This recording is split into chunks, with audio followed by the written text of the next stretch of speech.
जय श्री कृष्णा। राधे राधे। आइए सुनते हैं विश्वकर्मा जयंती पर भगवान विश्वकर्मा की कथा। पहला अध्याय। एक समय अनेक ऋषिगण धर्म क्षेत्र में एकत्र हुए और वहां धर्म के तत्व जानने वाले सूत जी से ऋषि कहने लगे, हे पुराण के मर्मज्ञ महात्मने, आप हमारे ऊपर अत्यंत कृपा करके हमारे इस अचानक उत्पन्न हुए संशय का नाश कीजिए। हमने सर्वव्यापक विष्णु के अनेक रूप सुने हैं, उनमें से कौन सा रूप सर्वश्रेष्ठ है, यह हमें बताइए। हे महात्मा मुनियों, तुमने संसार के कल्याण के लिए यह सर्व शुभ काम करने वाला बड़ा प्रश्न किया है। जो तुमने यह संसार के हित के लिए प्रश्न किया है, अतएव मैं तुम्हारे लिए सब जगत पालक परम पूज्य भगवान विष्णु के महा अद्भुत रूप का वर्णन करूंगा। हे तपस्वियों, उस परमात्मा के अनंत रूप हैं, उनमें जो अनंत श्रेष्ठ है उस रूप को अंदर से सुनो। उस दिव्य रूप के स्मरण मात्र से महापात की मनुष्य भी पाप से छूट जाते हैं, इसमें संशय नहीं है। इस प्रश्न को संसार के कल्याण के लिए क्षीर समुद्र में लक्ष्मी ने भगवान विष्णु से एक बार पूछा था। लक्ष्मी कहने लगी, हे जगन्नाथ, आपके महान अनेक रूपों को भक्त मनुष्य भक्ति युक्त होकर पृथ्वी पर पूजते रहते हैं। हे प्रिय, क्या वे रूप सब समान ही हैं या उनमें गौड़ और मुख्य किसी प्रकार का भेद है? विष्णु भगवान बोले, हे प्रिय, जब मैं समस्त ब्रह्मांड को आत्मा में सहत करके स्वानुभाव रूप से योग माया के स्थित होता हूँ, तब मैं एक ही बहुरूप धारण करूं। इस प्रकार इच्छा करता हुआ अपनी माया के वश में हुआ जीवों को कर्म भोग के लिए क्षण मात्र में असंख्य ब्रह्मलोक आदि लोकों को जिस रूप में रचता हूँ, हे देवी, उस रूप को मैं तुझसे कहता हूँ, तुम ध्यान से सुनो। हे देवी, मैं यहाँ अद्भुत शम और तेज से व्याप्त अनेक सूर्यों की चमक से अधिक चमकने वाले विश्वकर्मा रूप को धारण करता हूँ और उनके अनंतर मनुष्य सृष्टि करने की कामना करता हूँ। सर्वप्रथम पुण्यात्मा तपस्वी ब्रह्मा को रचता हूँ। उस ब्रह्मा की स्तुति यज्ञ और गान के प्रतिपादन करने वाले ऋग, यजु और सम की अच्छी प्रकार उपदेश देता हूँ। इसी प्रकार शिल्प विद्या प्रतिपादक अथर्ववेद भी ब्रह्मा को प्रदान करता हूँ। यह वही वेद है जिससे शिल्पी लोगों ने शिल्प निकालकर अनेक वस्तुओं की रचना की है। हे देवी, मेरे अनेक रूपों में यह विश्वकर्मा रूप मुख्य है। यही रूप है जिससे सारी सृष्टि क्षण मात्र में उत्पन्न होती है। इस विश्वकर्मा रूप परमात्मा के अद्भुत रूप का जो क्षण मात्र भी ध्यान करता है, उसके समस्त विघ्न नष्ट हो जाते हैं। जो शिल्पी श्री विश्वकर्मा के प्रज्वल दिव्य रूप का ध्यान से चिंतन करता है, उसके समस्त दुख विशीर्ण हो जाते हैं। श्री विश्वकर्मा संहितांतर्गत सृष्टिखंड विश्वकर्मा महात्म्य का पहला अध्याय समाप्त। आइए सुनते हैं दूसरा अध्याय। सूत जी कहने लगे कि हे ऋषियों, इस प्रकार लक्ष्मी जी को अपने दिव्य रूप का वर्णन करके त्रिलोक के पति भगवान विष्णु चुप हो गए। ऋषि लोग बोले, सर्वधर्म को जानने वाले महाराज सूत जी, आपने यह दिव्य लक्ष्मी और भगवान विष्णु का दिव्य संवाद कैसे जाना? यह भगवान विष्णु को दिव्य विश्वकर्मा रूप किस प्रकार संसार में प्रसिद्धि को प्राप्त हुआ और कैसे संसार ने इस रूप को जाना? सूत जी बोले, हे मुनियों, सुनो। जिस प्रकार मनुष्यों को कामना का देने वाला यह समाचार मेरे कड़ गोचर हैं। एक महर्षि अंगीरा नाम वाले हुए, जिन्होंने हिमालय पर्वत के समीप गंगा तट पर बड़ा भारी तप किया। वर्षा ऋतु में तो आवरण रहित स्थान में, शीतकाल में शीतल जल में, ग्रीष्म काल में धूप में बैठकर वह अंगीरा मुनि तप करने लगे। तप करते करते भी उन ऋषि का मन सुखी नहीं था और इधर उधर इस प्रकार दौड़ता था कि जैसे मृग इधर उधर भागता है। तभी उस समय अचानक आकाशवाणी हुई कि हे तपोधन, तू वृथा श्रम करता है, लक्ष्य से च्यूस हुआ वार कैसे अपने लक्ष्य को भेद सकता है। वही तेरी गति हो गई है और तू लोक में उपवास को प्राप्त हो रहा है। उत्पत्ति, स्थिति, संहार करने वाला, सबको अभीष्ट का सिद्ध करता महातेजस्वी विश्वकर्मा संसार में प्रसिद्ध है। उसका पंचमुख और 10 बाहु वाला महादिव्य रूप सरस्वती और लक्ष्मी से पूजित है। उसका तो दिन रात ध्यान कर इस रूप का स्वयं हरि ने क्षीर समुद्र में उपदेश दिया है। आज भी उनके ध्यान से मेरे रोमांच खड़े हो जाते हैं। अमावस्या के दिन सब कामों को छोड़कर व्रत का आचरण कर और उसी दिन विधि पूर्वक विश्वकर्मा जी की पूजा कर।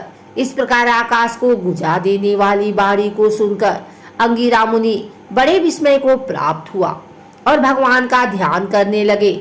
श्री विश्वकर्मा जी का ध्यान करते समय उनके चित्त में शिल्प ज्ञान का धारक अर्थ सहित अथर्ववेद प्रविष्ट हुआ। उन तत्वज्ञ अंगिरा मुनि ने विमान रचना आदि की अनेक शिल्प विद्याओं का रस अथर्ववेद के ज्ञान से आविर्भाव किया। यह संसार श्री विश्वकर्मा भगवान की कृपा से ही सुखी है, क्योंकि उनके बताए ज्ञान से ही आवश्यक ज्ञान आदि जगत बना है। तभी से श्री विश्वकर्मा जी का महारूप संसार में प्रसिद्ध हुआ है। परंपरा से आए हुए इस कथानक ने मेरे कानों को भी पवित्र किया है। हे ऋषियों, इस परम रहस्य को जो मनुष्य श्रवण करेंगे उनके लिए श्रवण मात्र से ही ज्ञान प्राप्ति हो जाएगी। यह महाज्योति रूप है जो संसार का उपकारक है।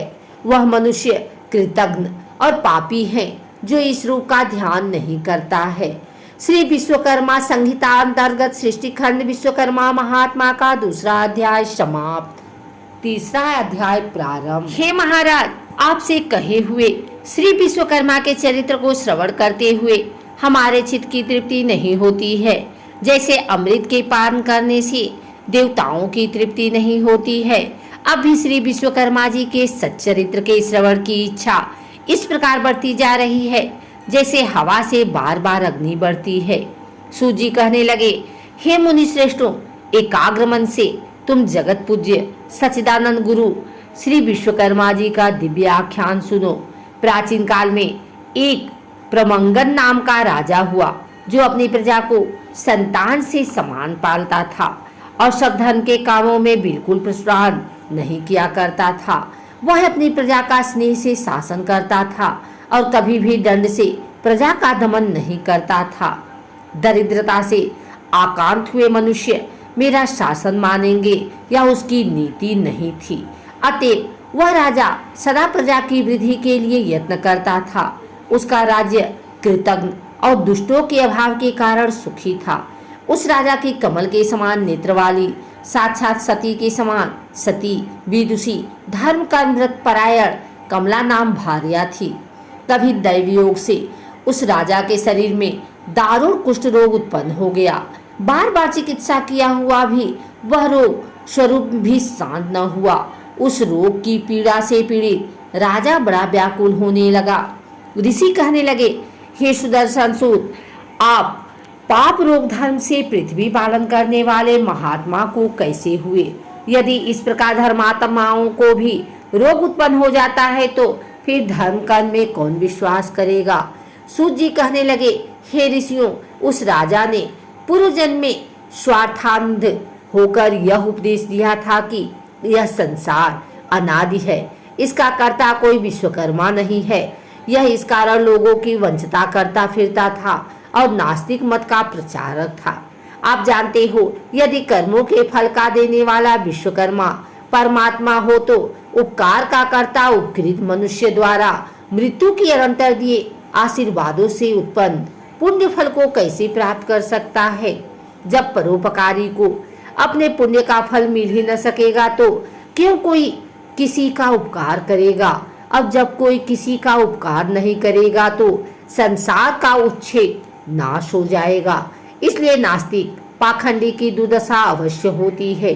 अनेक जन्मों के पाप पुण्य कर्म का जन्म में ही उसका फल नहीं देते, अतएव उस जन्म में यह फल प्राप्त हुआ, इसमें कोई आश्चर्य नहीं है। अब मैं तुमसे आगे की कथा कहता हूँ, ध्यान से सुनो। कभी उस राजा को अधिक व्याकुल देखकर उसके दुख से दुखी हुई पतिव्रता बेचारी रानी बोली, हे राजन, बड़ा तेजस्वी हमारा कुल पुरोहित अचानक अच्छी रोग से व्याप्त हुआ और बिल्कुल अंधा हो गया। उसे उपमन्यु पुरोहित ने अपने अतीन्द्रिय ज्ञान से देखा तो यह प्रतीत हुआ कि उसे अमावस्या को व्रत कर और श्री विश्वकर्मा जी का पूजन करना चाहिए। तब से ही उस पुरोहित ने सब कर्मों को छोड़कर विधि पूर्वक व्रत किया। व्रत के दिन ब्रह्मचारी रहता और फलाहार या एक बार अनाहार करता तथा धर्म चर्चा में लीन रहा करता था। उस व्रत प्रभाव के कारण पुरोहित को दिव्य दृष्टि प्राप्त हुई और बुढ़ापे में भी उसको देखने की दृष्टि नष्ट हुई। हे महाराज, मैं दीनता के साथ प्रार्थना करती हूँ कि आप भी दीन पालक श्री विश्वकर्मा की शरण में जाइए, जिससे इस दुख से छुटकारा मिले। राजा बोले, हे प्रिय, तुमने ठीक कहा है। इसको सुनकर मेरा चित्त बड़ा प्रफुल्लित हो रहा है और मुझे निश्चय सा हो रहा है कि भगवान श्री विश्वकर्मा के व्रत से रोग की अवश्य निवृत्ति होगी, क्योंकि किसी भी कार्य की सिद्धि को चित्तोत्साह प्रथम ही कह दिया करता है। सूत जी कहने लगे कि उस दिन से लेकर वह राजा प्रतिदिन श्री विश्वकर्मा जी का पूजन और वंदन करके भोजन करने लगा। अमावस्या के दिन सब कामों को छोड़कर व्रत विश्वकर्मा जी का पूजन और व्रत करना चाहिए। श्री विश्वकर्मा संहिता अंतर्गत सृष्टि खंड विश्वकर्मा महात्मा का 3रा अध्याय समाप्त। 4था अध्याय प्रारंभ। सूत जी कहने लगे, हे मुनियों, मैंने तुमको श्री विश्वकर्मा जी के अद्भुत चरितामृत का पान कराया है। अब आगे जगत को विस्मय करने वाले चरित्र का वर्णन करता हूँ। जगत में धर्म के व्यवहार से चलने वाले संतोषी कोई अस्तकार और उसकी पत्नी वाराणसीपुरी में रहते थे। अपने कर्म में कुशल बुद्धिमान वह अस्तखार बड़ा व्याकुल हुआ। अपने पर्याप्त निर्वाह के योग्य वृत्ति को खोज में दिन रात लगा रहता था। इस प्रकार लालच में पड़ा और सतत प्रयत्न करने के बाद भी कठिनाई से भोजन और अच्छदादन ही प्राप्त कर सकता था। उस अस्तखार की स्त्री पुत्र न होने के कारण नित्य सोचा करती रहती थी कि मालूम नहीं बुढ़ापे में कैसे निर्वाह होगा। इस प्रकार चिंतातुर वह स्त्री की इच्छा से मंदिरों में महंतों के पास व्याकुल होकर मन तंत्रादि से पुत्र के अर्थ घूमने लगी। दाढ़ी मूछ जिनके मुख पर बढ़ रही है, ऐसे ऐसे आडंबरी मलिच्छों फक्कड़ों के निकट भी वह दिन रात दौड़ती फिरती थी, परंतु उसकी कामना कहीं भी सिद्ध नहीं होती थी। काश कुश यमुना की बालू में जल के भ्रम से दौड़ती मृगी की तरह उसकी दशा हो रही थी। कोई कोई ठग मयूर पिच्छों की भांति हुई मोरछल के झाड़े से उसको बहकाता था और कोई भोजपत्र पर जंतर लिखकर उसको भुलवा देता था। कोई धूर्त उसको कहता था कि मेरी देह में अमुक देवता आता है, वह प्रसन्न हो तेरे लिए वर प्रदान करेगा। यह कहकर श्वेत भस्म देकर घर भेज देता था।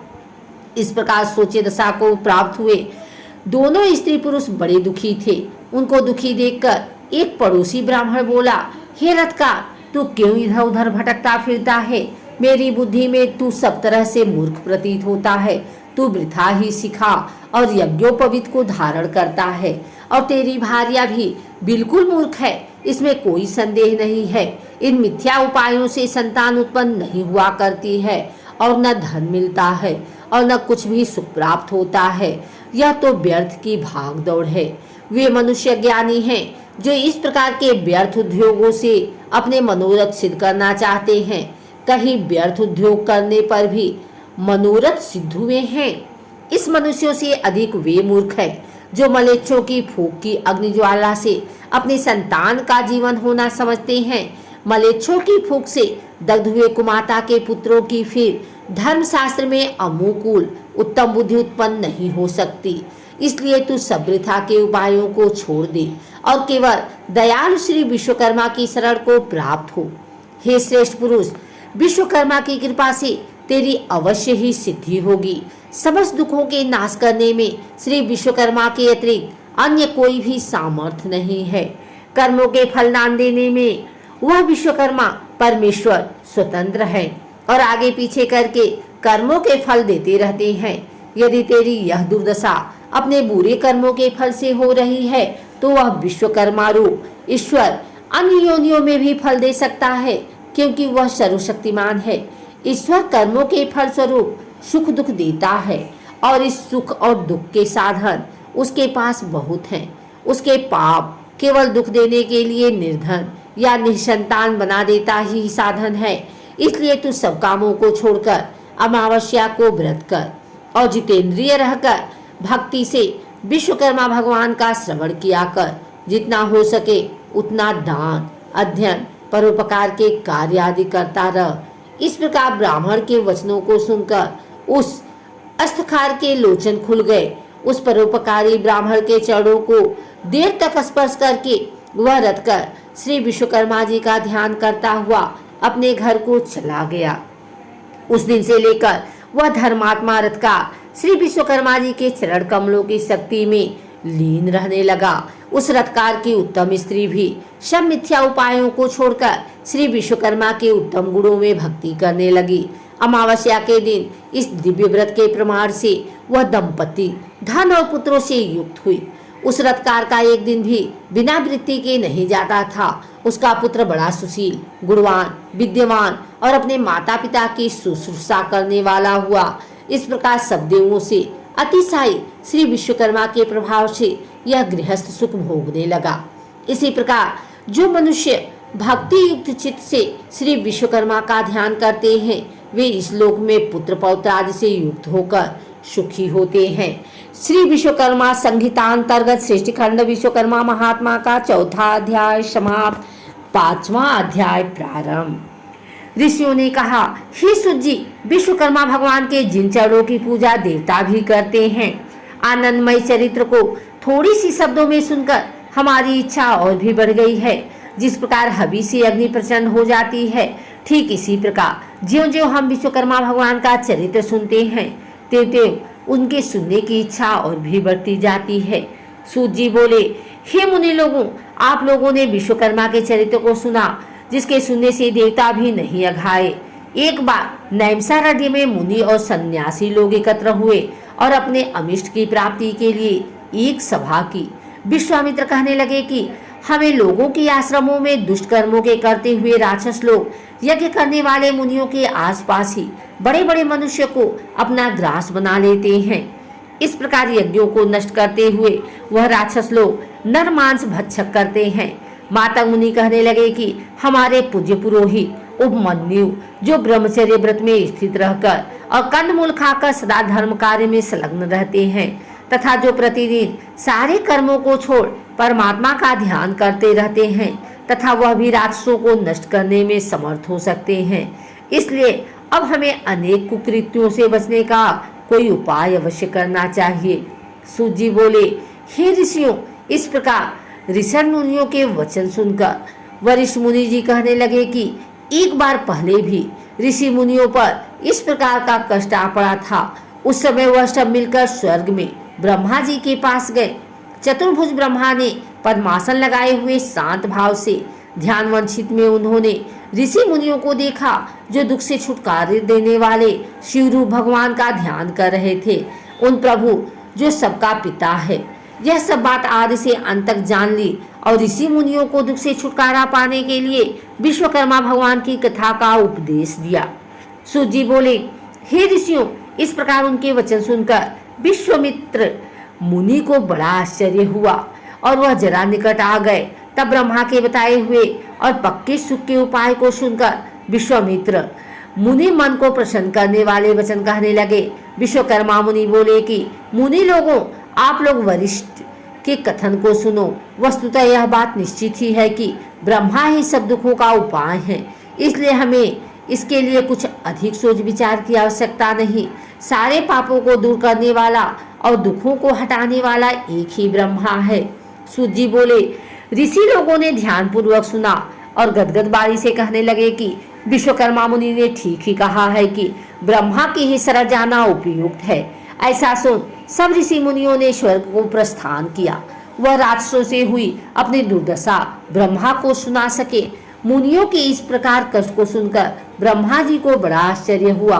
उसी समय ब्रह्म तेज से प्रकाशित अपनी आंखों को मूंदकर विचार मग्न हुए। इस प्रकार राक्षसों द्वारा की गई सारी दुर्दशा को समझ ब्रह्मा जी, जो बड़े तेजस्वी थे, मन को आनंद देने वाले वचन कहने लगे। ब्रह्मा जी कहने लगे कि हे मुनियों, राक्षसों से तो स्वर्ग में रहने वाले देवता को भी भय लगता है, फिर मनुष्यों का तो कहना ही क्या है। बुढ़ापे और मृत्यु के दुखों में लिप्त रहते हैं। सुनो, उन राक्षसों को नष्ट करने में महातेजस्वी विश्वकर्मा ही हैं, जो सब प्रकार के बलों से युक्त और सारे विश्व में प्रसिद्ध हैं। उसी की पूजा से तुम लोग राक्षसों को नष्ट करने में समर्थ हो सकते हो। इस वास्ते उसी दयालु विश्वकर्मा की शरण में जाओ।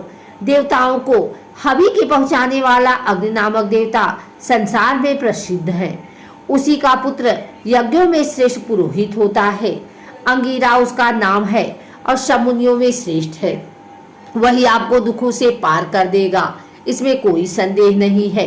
इसलिए हे मुनियों, आप उन्हीं मुनि श्रेष्ठ के चरण कमलों को छुआ और उन्हीं से अपने कष्टों से मुक्ति पाने के लिए प्रार्थना करो। सूत जी बोले कि ब्रह्मा जी के कथन के अनुसार ऋषियों ने सब यज्ञ का अनुष्ठान आदि किए और अंगिरा ऋषि के वचनों को सुनने के लिए उत्सुक हुए। अंगिरा ऋषि कहने लगे कि हे मुनियों, तुम लोग क्यों इधर उधर मारे मारे फिरते हो? दुखों को काटने में विश्वकर्मा के अतिरिक्त और कोई भी समर्थ नहीं।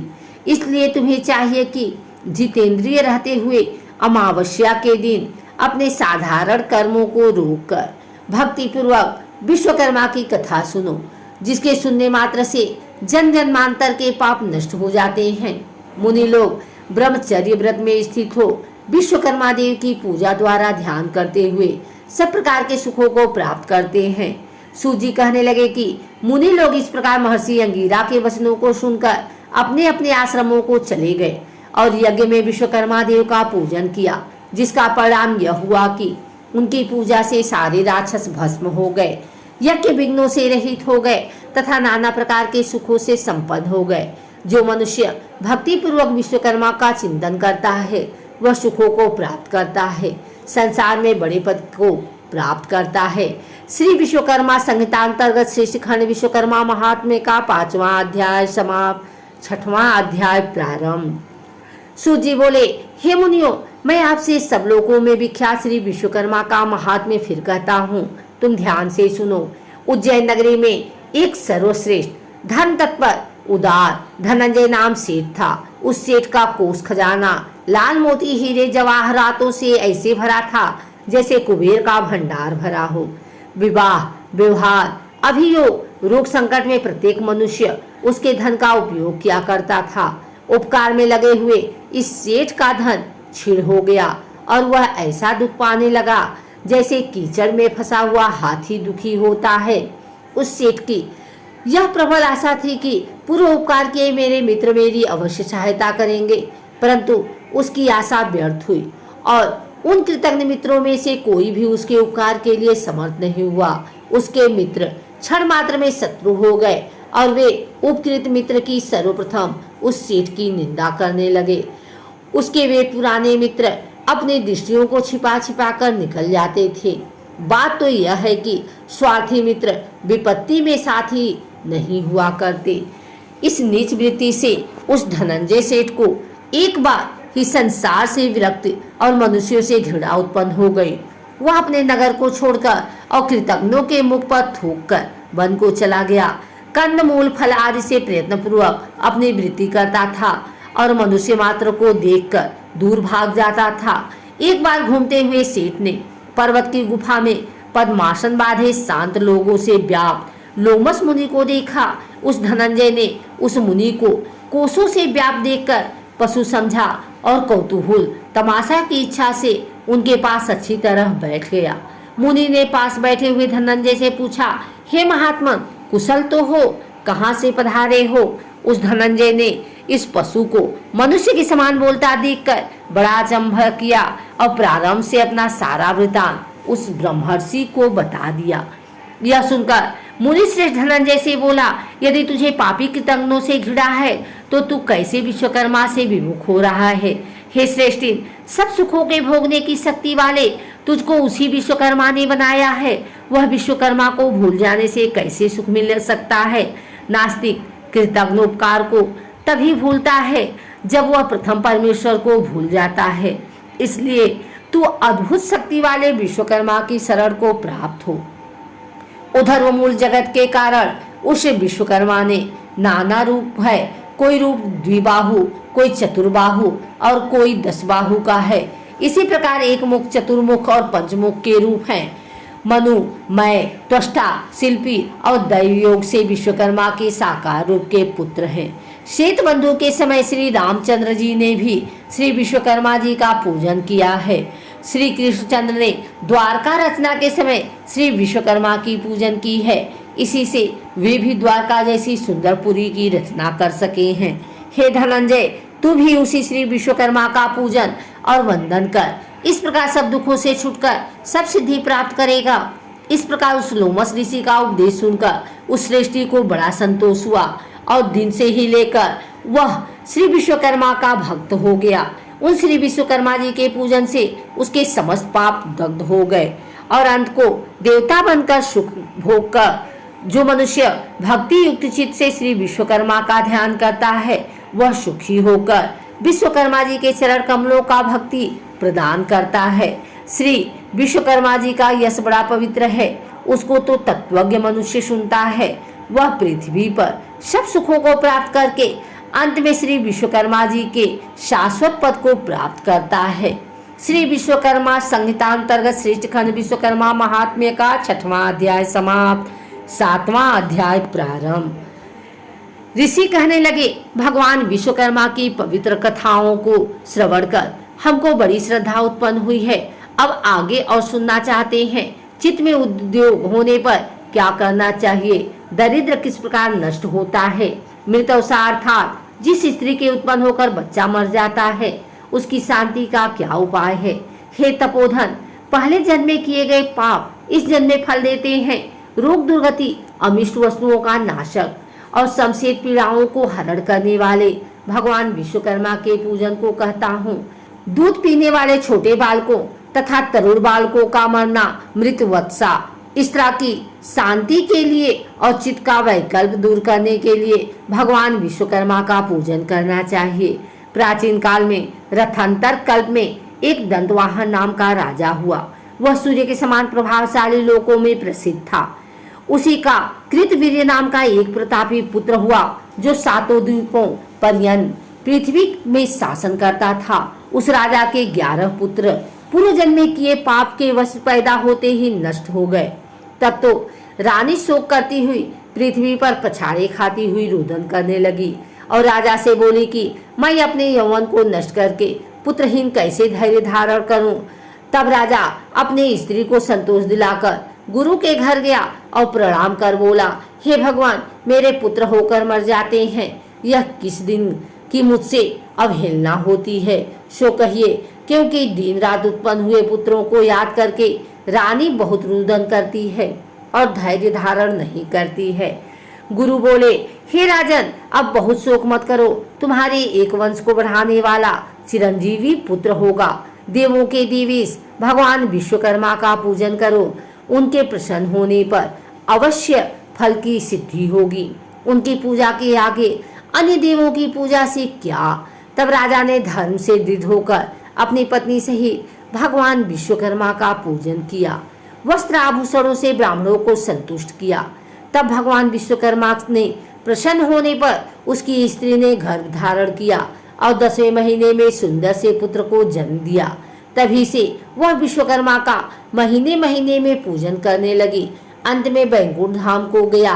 मृतवत्सा को शक्ति के लिए चित्त का भ्रम होने पर विश्वकर्मा प्रभु का अर्चन करना चाहिए।